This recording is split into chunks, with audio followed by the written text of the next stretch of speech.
O Josias tem uma apuração rapidamente para a gente em relação aos bastidores ali, de como é que está o clima no Supremo Tribunal Federal depois dessas divulgações, né? O que os ministros do Supremo Tribunal Federal estão pensando a respeito disso? O que você tem de informação para a gente, Josias?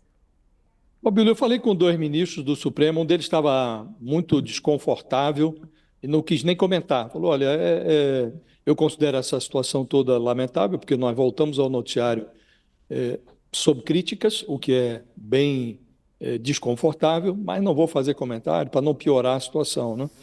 E um outro, ele disse que há o desconforto, que esse vazamento da troca de mensagens entre o gabinete do Alexandre de Moraes e o órgão de combate à desinformação no Tribunal Superior Eleitoral, que esse vazamento provocou desconforto, mas na avaliação desse ministro que concordou em analisar o caso, isso não vai resultar em nenhum prejuízo para os inquéritos que são relatados pelo Alexandre de Moraes. Ele avalia, disse textualmente, né, não vejo causa de nulidade nessas mensagens, mas lamentou muito a informalidade que levou, na expressão dele, levou para o WhatsApp uma comunicação que deveria ter transitado só por meio de ofícios regulares, né? Então, esse ministro disse que é normal e, por vezes, absolutamente necessário o compartilhamento de dados entre o Supremo e o TSE, desde que isso se faça mediante uma formalização adequada, né? E aí ele reitera, seja como for, diz que, pelo que ele leu até agora, não haverá prejuízo processual. Mas ele fez uma ponderação, diz que não tem nenhuma dúvida de que os investigados vão usar essas mensagens para tumultuar os processos, o que ele considera lamentável, né? Então, acha que não vai haver prejuízo, lamenta a ausência de uma formalização adequada, de ser normal a troca de dados e informações entre os dois tribunais e de ter certeza de que vamos ter tumulto pela frente nesse processo, aliás, como virou algo trivial no Brasil, né, Fabíola? Aliás, é isso que você traz de apuração para a gente, né? De que esse ministro que você ouviu não vê prejuízo processual. Queria até passar isso para análise do professor Miguel Reale Júnior, né? A gente vê aí uma celebração por parte de apoiadores do ex-presidente Jair Bolsonaro de que ele pode se beneficiar, né? Os processos contra ele podem ajudar aí ele, né, com essas revelações. O que o senhor acha? Acha que essas revelações podem beneficiar Bolsonaro? Decisões já tomadas por Alexandre de Moraes podem ser anuladas, professor Miguel Reale? Bem, Fabíola, com relação ao processo no seu todo fake news, não vai ser decretado qualquer impossibilidade ou nulidade do processo em si.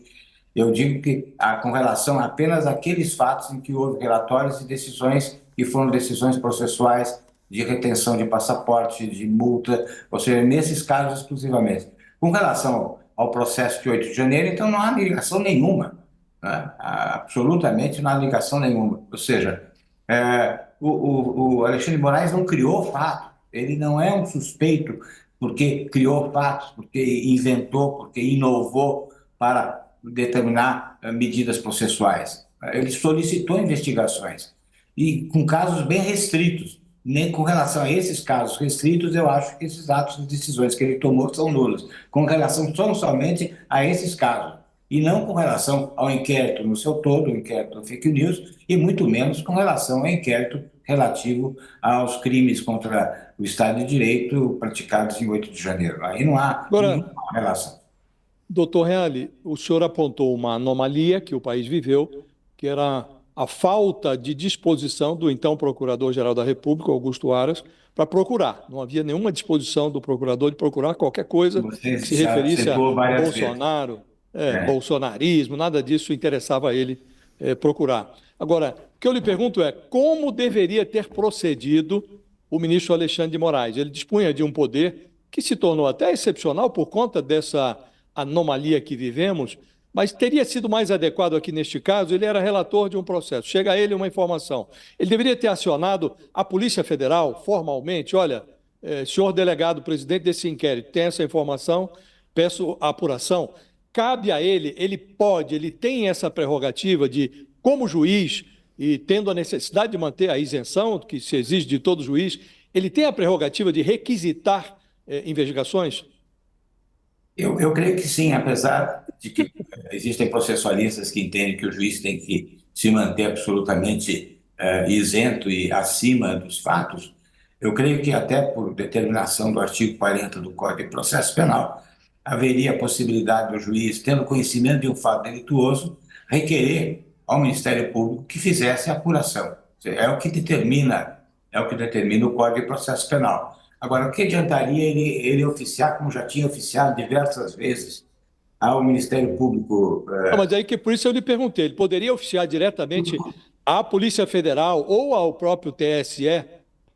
Não, ao próprio TSE, o TSE tem posição, tem capacidade também investigativa com relação a fatos que lhe dizem respeito, e ele poderia, mas até esses fatos não diziam muito respeito ao TSE.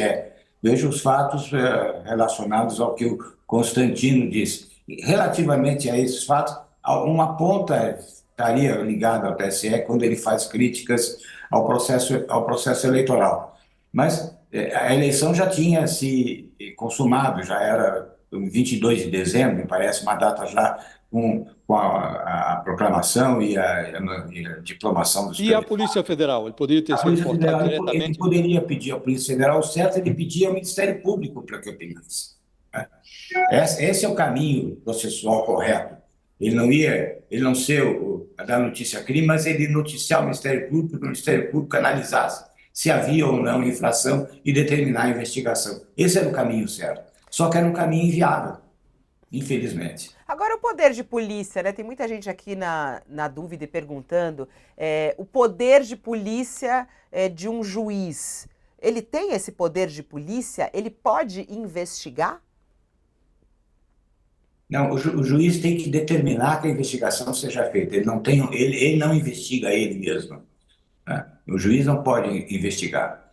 Essa investigação pode ser provocada por ele por via de solicitação que ele faça ao Ministério Público ou à própria Polícia Federal. Mas ele investigar, é esse o fato que eu estou dizendo, ele pediu relatórios e recebe esses relatórios, o que compromete, sem dúvida nenhuma, suas decisões em casos específicos relativos a medidas processuais que ele determinou. Não houve nenhum julgamento baseado nesses relatórios, julgamento de mérito baseado nesses relatórios. Não houve nenhuma apreciação efetiva, a não ser medidas cautelares que foram por ele determinadas, em casos muito específicos, diante de uma situação muito excepcional que o país vivia naqueles últimos instantes, principalmente depois do processo eleitoral.